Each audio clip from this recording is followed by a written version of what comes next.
Happily, toxic work environments like those I experienced early in my career are less and less commonplace these days. So, for those thinking of being open at work about their sexual orientation for the first time, I would offer a few basic tips. Firstly, consider making a private plan to guide your coming out. Think of this as like a business project or a big decision that you're going to make at work and plan accordingly.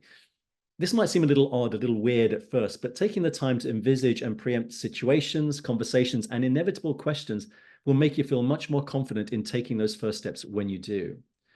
And to help formulate that plan, if there is one, approach the LGBTQ plus employee resource group in confidence for their input.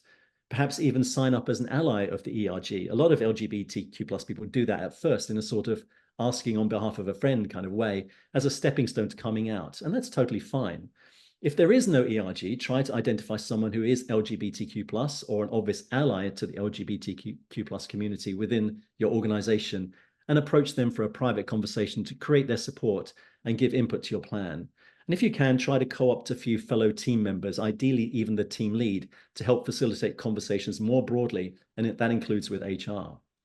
But perhaps most practically, consider making it less of a cliff edge event by slowly introducing clues, such as maybe mentioning your partner or talking about some LGBTQ plus related news stories or movies or TV shows or other topics, and maybe even placing some LGBTQ plus merchandise, such as a flag or a sticker, on your desk or your computer.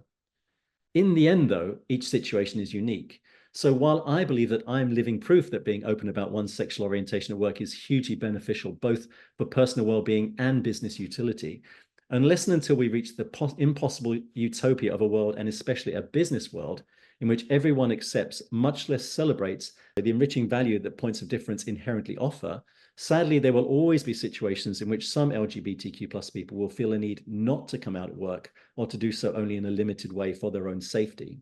And that's fine. As Oscar Wilde said so perfectly, be yourself. Everyone else is already taken. So essentially, you do you. Come out at work only if, when, and how you feel comfortable to do so.